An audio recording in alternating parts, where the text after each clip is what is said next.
অত্যন্ত গৰমতো মোৰ কাম কৰা বাইজনীয়ে গৰম চাদৰেৰে ঢাকি আহিছিল আৰু মোৰ কোঠাটো চাফা কৰি থাকোঁতে ভিতৰৰ পৰা দুৱাৰখন মাৰি লৈছিল আৰু বহু সময়ৰ পাছত যেতিয়া তাই ওলাই আহে তেতিয়া তাই কয় যে, মেডাম, আপোনাৰ কোঠাটো বৰ লেতেৰা হৈ আছিল আৰু মই চাফা কৰি কৰি ভাগৰি গৈছোঁ।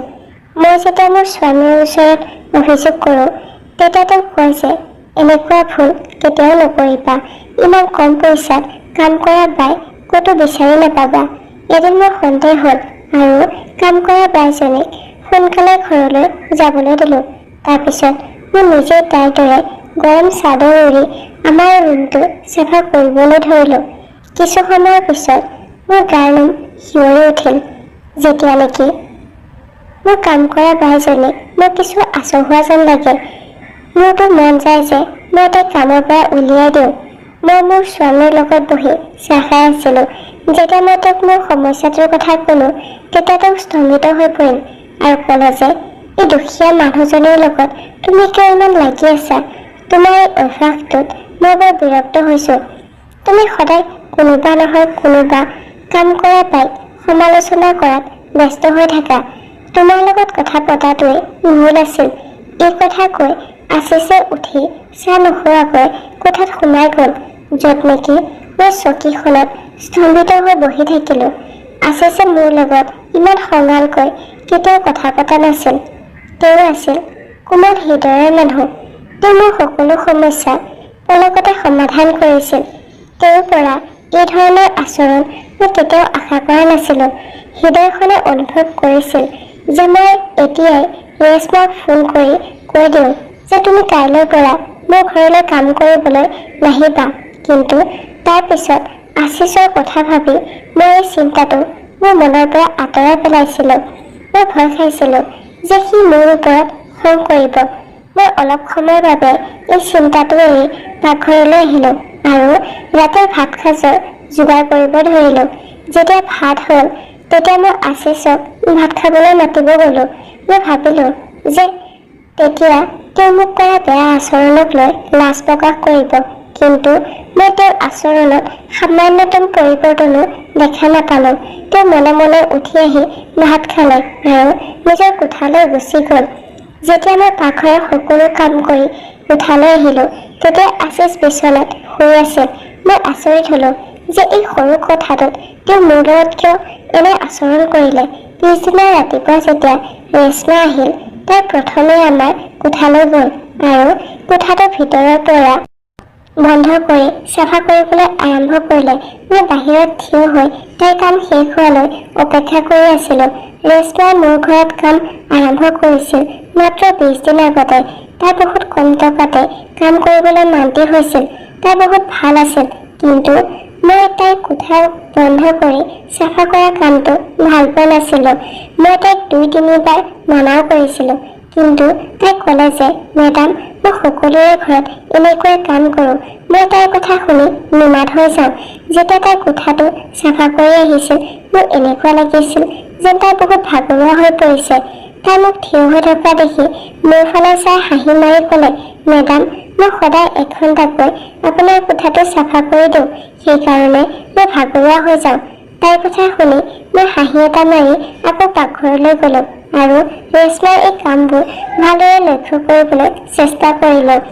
তাই তাতেই অলপ সময় জিৰণি ল'লে আৰু তাৰপিছত তাই ড্ৰয়িং ৰুমটো চাফা কৰিবলৈ ধৰিলে। তেনে সময়তে আশিছো কামৰ পৰা ঘৰ পালেহি। আশিছ অহাৰ লগে লগে ৰেশমাই ঝাৰু দিয়া বন্ধ কৰি তালৈ চাবলৈ আৰম্ভ কৰিছিল।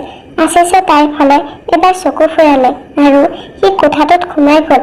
এতিয়া ৰেশমাই ড্ৰয়িং ৰুমত ইফাল সিফাল কৰি ঘূৰি ফুৰিছিল। ভৰিখন জ্বলি থকা মেকুৰীৰ দৰে ইফালে সিফালে চাবলৈ ধৰিলে আৰু যেতিয়া তাই মোক দেখা নাপালে তেতিয়া তাই আমাৰ কোঠাটোৰ ফালে আগবাঢ়িছিল। তাই দুৱাৰত টোকৰ মাৰিবলৈ হাতখন ওপৰলৈ তুলিছিল, কিন্তু কিবা এটা ভাবি তাই পিছুৱাই গ'ল আৰু খৰধৰকৈ ড্ৰয়িং ৰুমটো চাফা কৰি মোৰ পৰা বিদায় লৈ তাই আমাৰ ঘৰৰ পৰা ওলাই গ'ল। ৰেশমা আমাৰ ঘৰৰ পৰা যোৱাৰ পিছত আশিছ আমাৰ কোঠাৰ পৰা ওলাই আহিল আৰু তেওঁ মোৰ হাতখনত ধৰি চুমা এটা খালে। তেওঁৰ মনটো বহুত ফূৰ্তিত আছিল। তাৰপিছত তেওঁ ক'লে যে, ৰাণী চৰকাৰ, সোনকালে ভাত দিয়া, মোৰ বৰ ভোক লাগিছে। আমি দুয়ো বহুত হাঁহি ধেমালি কৰি ভাত খাইছিলোঁ। আশিষ ফূৰ্তিত থকা দেখি মই বহুত সুখী হৈছিলোঁ। কিন্তু ৰেশ্মাৰ এই দুৱাৰ বন্ধ কৰি কাম কৰাটো মোৰ বৰ অদ্ভুত যেন লাগিছিল। নাজানো তাই কি উদ্দেশ্যৰে মোৰ ঘৰত কাম কৰিবলৈ আহিছিল। মই সিদ্ধান্ত লৈছিলোঁ যে এতিয়া আৰু মই আশিষৰ লগত ৰেশ্মাৰ লগত জড়িত কোনো ধৰণৰ কথা নাপাতো। প্ৰথমে তাইৰ উদ্দেশ্য জানি লওঁ। পিছদিনা যেতিয়া ৰেশ্মা আমাৰ ঘৰত কাম কৰিবলৈ আহিল তেতিয়া মই তাইৰ সৰু সৰু বস্তুবোৰো বহুত ভালকৈ লক্ষ্য কৰিলোঁ। তাই গৰম চাদৰ এখন উৰি আহিছিল। মই ক'লো, ৰেশ্মা, ইমান গৰম পৰিছে, এই গৰম চাদৰখন কিয় উৰি আছা? যদি তোমাৰ হাতত আন কোনো চাদৰ নাই তেন্তে মই তোমাক মোৰ গৰম চাদৰ এখন দিম। তাইৰ চকু দুটা চকু পানীৰে ভৰি পৰিছিল। তাই ক'লে যে, মেডাম, এই কাপোৰখন বহুত মূল্যৱান, কাৰোবাৰ ভাল পোৱাৰ চিন। এইখন, এই চাদৰখন এৰি মই যদি আপুনি দিয়া চাদৰখন লওঁ তেতিয়া মোৰ ভাগ্য আপোনাৰ দৰে হ'বনে? নহয় ন? তেন্তে এই আদান প্ৰদানৰ কি কাম? তাৰপিছত তাই মোৰ পৰৱৰ্তী প্ৰশ্নৰ পৰা আঁতৰি থাকিবলৈ খৰধৰকৈ কোঠাটোত সোমাবলৈ ধৰিলে। মোৰ এনে লাগিল যেন তাই চাদৰৰ তলত লুকুৱাই থকা তাইৰ হাতত কিবা এটা লৈ আছে। তাত কি আছিল সেইটো মই দেখা নাপালোঁ, কিন্তু মোৰ মনত সন্দেহৰ সৃষ্টি কৰিলে। ৰেশ্মাই মোৰ কোঠাটো ভিতৰৰ পৰা মাৰি থৈছিল আৰু মই চিন্তিত হৈ ড্ৰয়িং ৰুমত ঘূৰি ফুৰিছিলোঁ। আশিষ অফিচৰ পৰা উভতি আহিল আৰু মোক ইমান বিচলিত আৰু চিন্তিত হৈ থকা দেখি তেওঁক ক'লে, কি হ'ল পায়েল? মই জোৰ জবৰদস্তি হাঁহি মাৰিবলৈ চেষ্টা কৰি ক'লোঁ যে নাই, একো হোৱা নাই। তেনেতে ৰেশ্মাই কোঠাটোৰ দুৱাৰখন খুলি বাহিৰলৈ ওলাই আহিল আৰু আমাক দুয়োকে দেখি তাই থতমত খালে আৰু খৰখেদাকৈ ড্ৰয়িং ৰুমটো চাফা কৰিবলৈ ধৰিলে। আশিষ কোঠাটোত সোমাই গ'ল। ময়ো তেওঁৰ পিছে পিছে কোঠাটোত সোমাই গ'লোঁ, কিন্তু তেওঁ ভিতৰৰ পৰা দুৱাৰখন মাৰি লৈছিল আৰু মই বাহিৰত থিয় হৈ তেওঁক চাই আছিলোঁ। ৰেশ্মাই সোনকালে তাইৰ কাম সম্পূৰ্ণ কৰিলে আৰু আশিষ কোঠাৰ পৰা ওলাই অহাৰ আগতেই তাই নিজৰ ঘৰলৈ বুলি গুচি গ'ল। মোৰ মনলৈ তৎক্ষণাত এনেকুৱা ভাৱ আহিল যে যেতিয়া ৰেশ্মাই কোঠাটো চাফা কৰি বাহিৰলৈ ওলাই আহে তেতিয়া মই কেতিয়াও কোঠাটোৰ ভিতৰলৈ যোৱা নাছিলোঁ, কিন্তু আশিষ ঘৰলৈ অহাৰ লগে লগে কোঠাটোলৈ গুচি যায় আৰু মুখ হাত ধুই বাহিৰলৈ ওলাই আহে। মই মোৰ মূৰত হাত ৰাখিলোঁ। মই ইমান ডাঙৰ কথা এটা কেনেকৈ নেদেখাকৈ আছিলোঁ। আশিষ যেতিয়া বাহিৰলৈ আহিছিল তেতিয়া মই নিজকে স্বাভাৱিক কৰি ৰাখিছিলোঁ, কিন্তু ভিতৰি ভিতৰি মোৰ হৃদয়ত ধুমুহা বলিছিল। যেতিয়া আমি দুয়ো একেলগে ৰাতিৰ ভাত খাইছিলোঁ তেতিয়া আশিষে ইটো সিটো কথা পাতিবলৈ ধৰিলে। মোৰ মনটোৱে তেওঁৰ কথাত কোনো গুৰুত্ব দিয়া নাছিল। মোৰ চকুত মোৰ ঘৰখন ধ্বংস হোৱা দেখিবলৈ পাইছিলোঁ।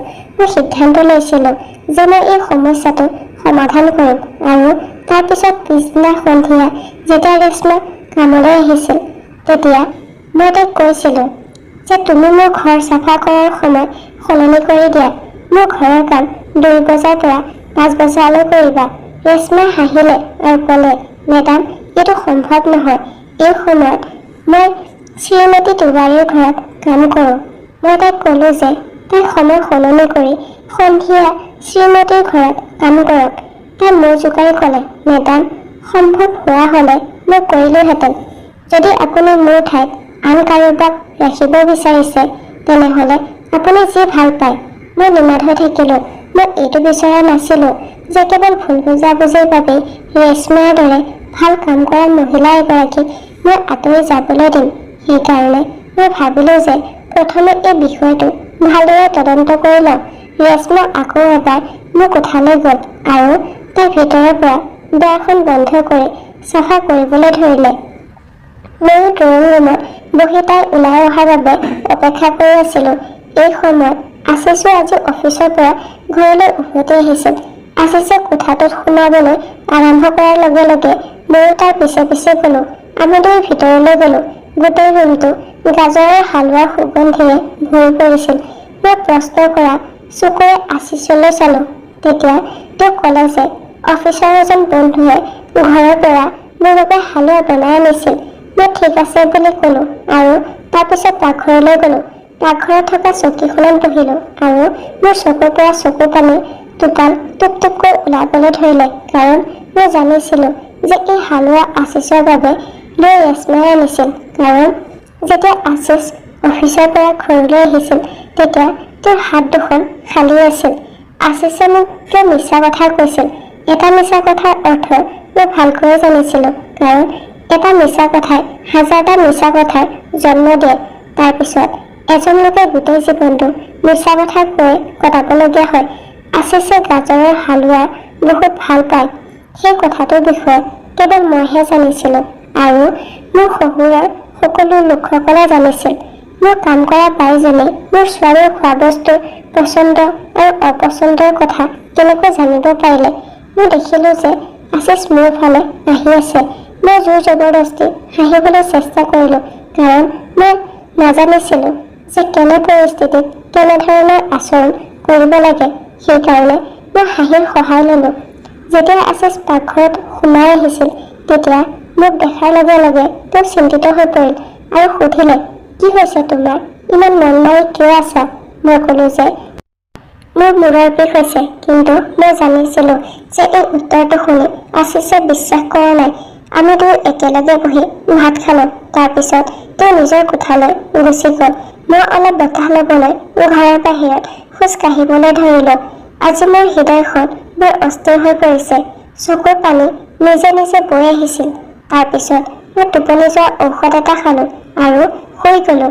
ৰাতিপুৱা আশিষে মোক কৈছিল যে যদি তুমি মূৰৰ বিষ ভাল পোৱা নাই তেন্তে মই তোমাক ডাক্তৰৰ ওচৰলৈ লৈ যাম। মই তেওঁক আশ্বাস দিলোঁ যে মই এতিয়া ভালেই আছোঁ। তাৰপিছত তেওঁ অফিচলৈ গ'ল আৰু মই শ্ৰীমতী তিৱাৰীৰ ঘৰলৈ বুলি বাট ল'লোঁ। শ্ৰীমতী তিৱাৰীৰ ঘৰটো আমাৰ গাঁৱতে আছিল।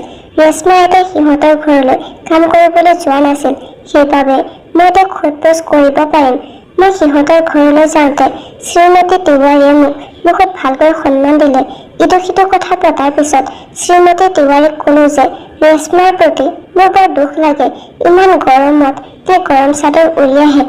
আমি যদি বিচাৰোঁ তেন্তে তাইৰ বাবে এখন নতুন চাদৰৰ ব্যৱস্থা কৰিব পাৰোঁ। শ্ৰীমতী তিৱাৰীয়ে মোৰ ফালে অদ্ভুত চকুৰে চাই ক'লে, ৰেশ্মা আমাৰ ঘৰলৈ দুপট্টা লৈ আহে। ঠাণ্ডা দিনতো তাই গৰম চাদৰ নলয়। মই থতমত খালোঁ। মই বুজিব পৰা নাছিলোঁ যে তেওঁৰ লগত এতিয়া মই কি কথা পাতিম।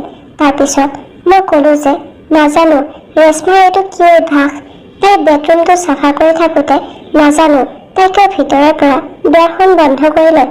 শ্ৰীমতী তিৱাৰীয়ে চিন্তাত হেৰাই গ'ল আৰু তাৰপিছত কিবা এটা ভাবি তেওঁ ক'লে, ঠিক আছে, আমি কাম কৰা বাইৰ লগত নম্ৰ আচৰণ কৰা উচিত, কিন্তু সকলোৰে এটা নিয়ম আৰু এটা সীমা থাকে। মই কেতিয়াও কোনো কাম কৰা বাইক এই অনুমতি নিদিওঁ যে তাই মোৰ বেডৰুমটো চাফা কৰোঁতে ভিতৰৰ পৰা দুৱাৰখন বন্ধ কৰি লয়। বৰঞ্চ মই এনেকুৱা কাম কৰা বাইক কামৰ পৰা বৰ্খাস্ত কৰিম।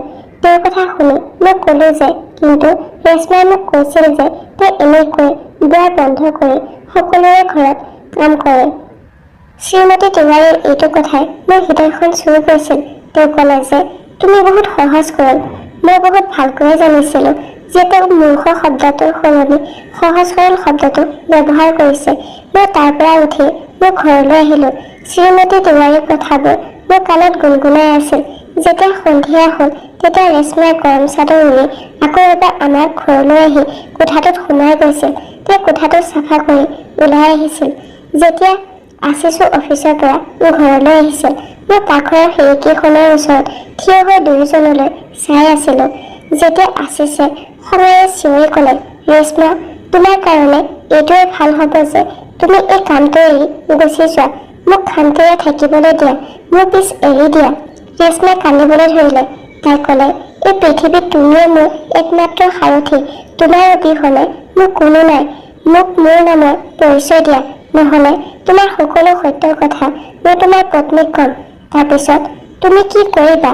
এই কথা কৈ ৰেশ্মাই ড্ৰয়িং ৰুমটো চাফা নকৰাকৈ আমাৰ ঘৰৰ পৰা ওলাই গৈছিল। মইতো ৰেশ্মাৰ কথাত বহুত আচৰিত হৈ পৰিলোঁ। তাইৰ লগত আশিষৰ এনেকুৱা কি গোপনীয়তা আছে যাৰ বাবে তাই তেওঁক ভাবুকি দি আছিল? তাই কিয় কৈছিল যে মোক মোৰ নামৰ পৰিচয় দিয়া? এই সকলোবোৰ কথা কিবা ভয়ংকৰ ঘটনাৰ ইংগিত দিছিল।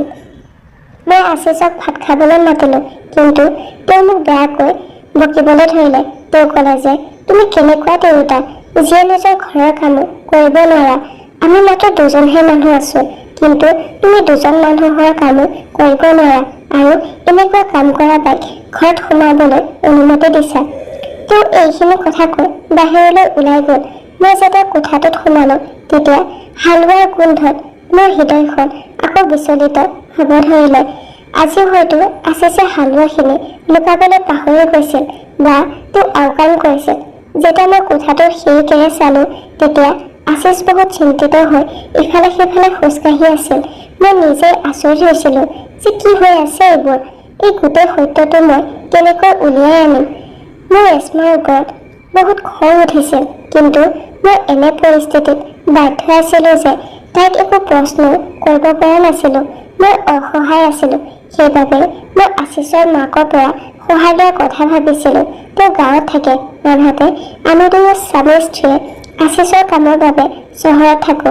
মই মোৰ শাহুমাক ফোন কৰি ক'লো যে মোৰ ঘৰখন ধ্বংস হ'ব ওলাইছে, আপুনি আহি মোৰ ঘৰখন ভাঙি পৰাৰ পৰা বচাওক। মোৰ শাহু এগৰাকী বহুত ভাল মহিলা আছিল। তেওঁ পিছদিনাখনে সৰু পুতেকৰ সৈতে গাঁৱৰ পৰা চহৰলৈ আমাৰ ঘৰলৈ আহিছিল।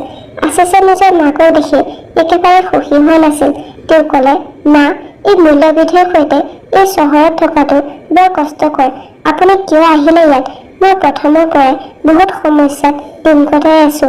এতিয়া আৰু দুজন মানুহৰ বাবে ভাত বনাব লাগিব আৰু মোৰ খৰচৰ ওপৰত বেয়া প্ৰভাৱ পৰিব। মোৰ শাহুমাৰ চকুপানী বৈ আহিছিল।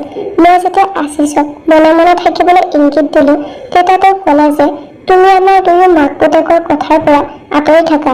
মই মনে মনে থাকিলো, য'ত নেকি মোৰ দেৱৰজনে বস্তুবোৰ তুলি ল'লে আৰু ক'লে, মা, ব'লক আমি গাঁৱলৈ উভতি যাওঁ। এই মূল্যবৃদ্ধিৰ চহৰখনত আমি থাকিব নোৱাৰো। মোৰ শাহুমায়ে মোৰ ফালে চালে। তেতিয়া মই তেওঁক হাতযোৰ কৰি ইয়াত থাকিবলৈ মিনতি কৰিলো।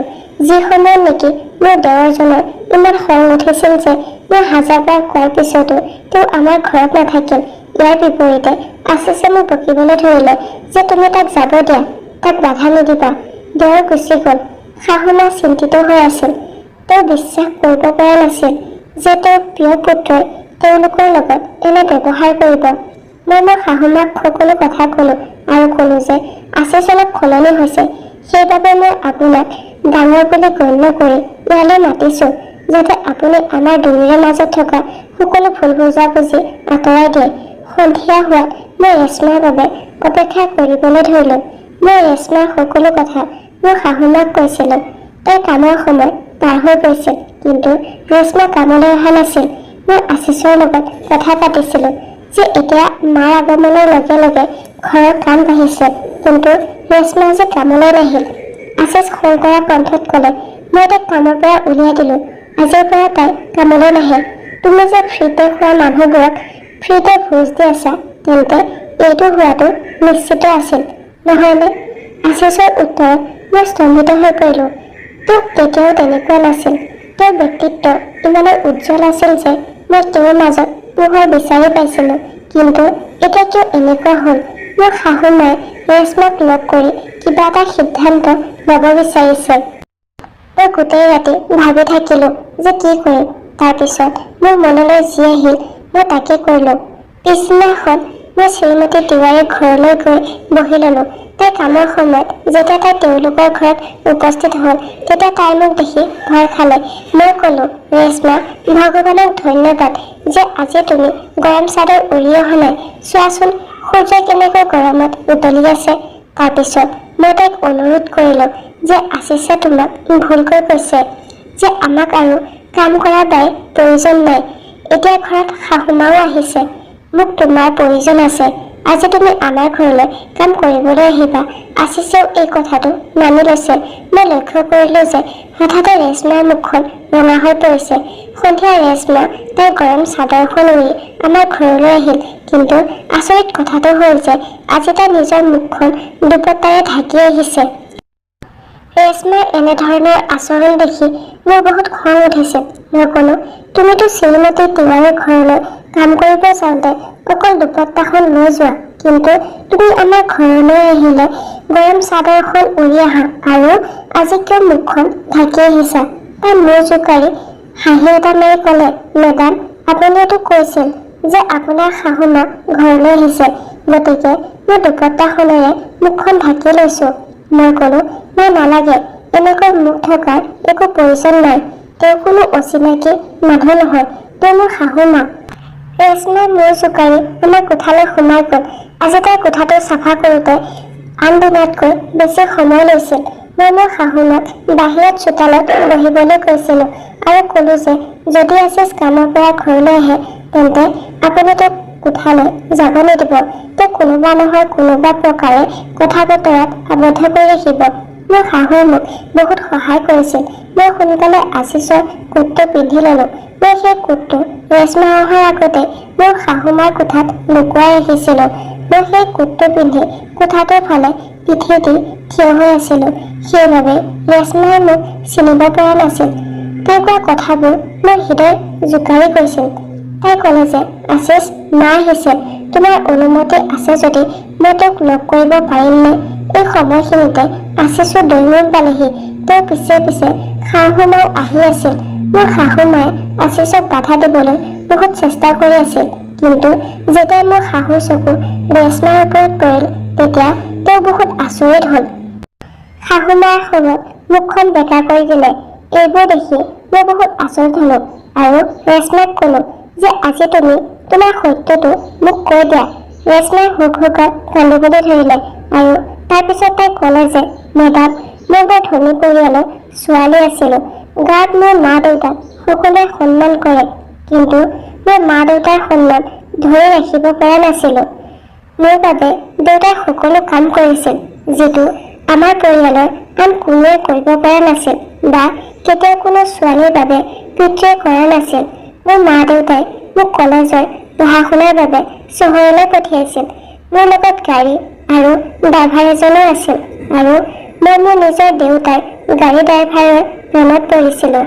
তেওঁ আমাৰ জাতিগত নাছিল আৰু আমাৰ বৰাবৰীৰো নাছিল, গতিকে মই সেই কথা জানিছিলোঁ যে এই বিয়া অসম্ভৱ, কিন্তু আমি ইজনে সিজনৰ অবিহনে জীয়াই থাকিব পৰা নাছিলোঁ।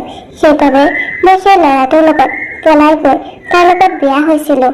দেউতাৰ অভিশাপ মোৰ গাত লাগিল আৰু মোৰ সকলো সুখ নোহোৱা হৈ গ'ল। মোৰ স্বামী এজন মদাহী ওলাল, একো কাম বন কৰা নাছিল। তেওঁ দুদিন যদি কামলৈ যায় আৰু 4 দিন ঘৰতে থাকে। প্ৰথমতেতো আমি যেনে তেনে চলিব পাৰিছিলোঁ, কিন্তু যেতিয়া সন্তান জন্ম হ'ল তেতিয়া মোৰে সাহস গোটাব লগা হৈছিল। নিজৰ ল'ৰা ছোৱালীক ভাত খুৱাবলৈ মই কাম এটা কৰিব লগা হৈছিল। তাৰপিছত যেতিয়া মই আপোনাৰ ঘৰলৈ আহিছিলোঁ, মই আছিছক দেখি স্তম্ভিত হৈ পৰিছিলোঁ, কাৰণ আছিছ মোৰ নিজৰ দাদা হয়। আমি দুয়ো একেলগে জন্ম হৈছিলোঁ। আছিছে মোক কৈছিল যে মই এই ঘৰৰ পৰা ওলাই যাব লাগে আৰু মই আপোনাক কেতিয়াও নকওঁ যাতে মই আছিছৰ নিজৰ ভনীয়েক, কিন্তু মই বহু বছৰৰ পিছত নিজৰ আপোন মানুহক দেখিছিলোঁ। এই পৃথিৱীখন বহুত বেয়া। মই আছিছক পতিয়ন নিয়াবলৈ চেষ্টা কৰি আছিলোঁ, সেইবাবে প্ৰতিদিনে গৰম চাদৰ উৰি আহিছিলোঁ, কাৰণ মোৰ জন্মদিনত আছিছে মোক এইখন উপহাৰ দিছিল। মই গাজৰৰ হালোৱা বনাই লুকাই লৈ আনিছিলোঁ, কাৰণ আছিছে মই বনোৱা হালোৱা বহুত আগ্ৰহেৰে খাইছিল আৰু মই প্ৰতিদিনে আপোনাৰ বেডৰুমটো ভিতৰৰ পৰা দুৱাৰ বন্ধ কৰি চাফা কৰিছিলোঁ, যাতে মই সেই হালোৱা টিফিনটো লুকাই ৰাখিব পাৰোঁ আৰু প্ৰতিদিনে তোমাৰ বেডৰুমত ক্ষমা প্ৰাৰ্থনা চিঠি লিখিছিলোঁ। কিন্তু মোক ক্ষমা কৰাৰ সলনি আছিছে মোক তেওঁৰ ঘৰৰ পৰা খেদি পঠিয়াব বিচাৰিছিল।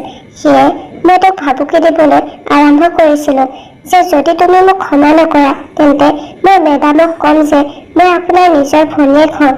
সি এইটো বিচৰা নাছিল যে তুমি এই সকলোবোৰ কথা গম পোৱাটো, আৰু যদি তুমি তাক এৰি যোৱা সেইবাবে মই এই সকলোবোৰ কাম কৰিব লগা হ'ল।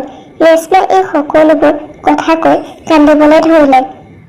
তাই কৈ আছিল যে দেউতাক দোষ দি মই কেতিয়াও সুখত থাকিব পৰা নাছিলোঁ। মোৰ দেউতাৰ নাম কলংকিত হ'ল। তেওঁৰ লগত মোৰ তেজৰ সম্পৰ্ক ভাঙি গৈছিল। মোৰ স্বামীও সলনি হৈছিল আৰু যিজনী ছোৱালীৰ পিছে পিছে চাকৰ ঘূৰি ফুৰিছিল সেইজনী ছোৱালীয়ে নিজৰ ল'ৰা ছোৱালীক দুবেলা দুমুঠি খাদ্যৰ বাবে কাম কৰা বাই হৈ পৰিছিল। মোৰ শাহু মায়ে নিজৰ ছোৱালীৰ দুখ সহ্য কৰিব পৰা নাছিল। তেওঁ লগে লগে ৰেশমাক সাৱটি ধৰিলে। আশিছে ক'লে, মা, মই জানিছিলো যে তুমি তোমাৰ ছোৱালীজনীৰ ওপৰত বেছিদিন খঙত থাকিব নোৱাৰা, কিন্তু মই আপোনাৰ লগত বেয়া ব্যৱহাৰ কৰিছিলো যাতে আপুনি এই ঘৰখন এৰি গুচি যায় আৰু ৰেশমাক যাতে দেখা নাপায়। মই আগুৱাই গৈ ক'লো যে আশিছ, মাৰ হৃদয়ে কেতিয়াও ভুল সিদ্ধান্ত নলয়। ৰেশমা নিজৰ ভুলৰ শাস্তি ভোগ কৰিছে। এতিয়া তুমিও তাইৰ মূৰত হাত থৈ তাইক ক্ষমা কৰি দিয়া। আশিছৰ চকু পানী বৈ আহিল আৰু তেওঁ ৰেশমাক ক্ষমা কৰি দিলে, য'ত নেকি মই এইটো ভাবি ৰৈ আছিলো যে এই পৃথিৱীত কিমান ছোৱালীক ভালপোৱাৰ নামত মূৰ্খ বনাই কেতিয়াবা বেশ্যালয়লৈ আনি বিক্ৰী কৰা হয় আৰু কেতিয়াবা গোটেই জীৱন অনুশোচনাৰ সৈতে জীয়াই থাকিব লগা হয় আৰু নিজৰ তেজমোহৰ সম্পৰ্কবোৰ মনত পেলাই কান্দি থাকিব লগা হয়। ছোৱালীবোৰ এতিয়া নিজকে চম্ভালি লোৱাৰ সময়, কিয়নো যিজন ল'ৰাই তাইক ঘৰৰ পৰা পলুৱাই নিয়াৰ কথা কয় তেওঁ গোটেই জীৱন তাইক সুৰক্ষা দিব পাৰিবনে? আপোনাৰ মতামত তলৰ কমেণ্ট বক্সত লিখিবলৈ নাপাহৰিব।